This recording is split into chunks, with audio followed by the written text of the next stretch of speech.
2025, 26 ఈ పంట కాలానికి ఈ సంవత్సరం మిర్చి తోటలో ఎక్కువ వర్షాలు పడటం వల్ల తోటలన్నీ నవంబరు డిసెంబరు ఆ టైంలోనే ఎర్రబడి వేరుకుళ్ళు వచ్చేసి నల్లిబడి తోటలన్నీ ఆల్మోస్ట్ 80% అయిపోయినాయండి. అసలు ఈ సంవత్సరం విస్తీర్ణం తక్కువ. ఈ సంవత్సరం కాలానికి ఎకరానికి 15 నుంచి 20 క్వింటాలు అయితే గొప్ప రైతు అనుకుంటారు. కానీ ఈ రాజసాబ్ అనే variety, Sri Sai hybrid seeds వాళ్ళ రాజసాబ్ అనే వెరైటీ ఈ సంవత్సరానికి ఈ రాజసాబ్ అనే వెరైటీ చూడండి, నేను చెప్పిన ప్రకారంగా తోటలను పోయినాయి.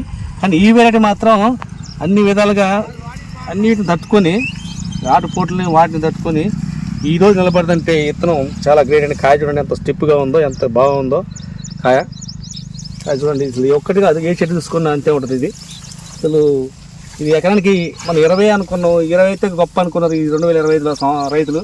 కానీ ఈ తోట అనేది ఎకరానికి 30 క్వింటాలు తగ్గు లేకుండా కాసిందండి. చూడండి మండ ఎక్కడ చూసుకున్నా అసలు ఏడ లేపి ఉందా.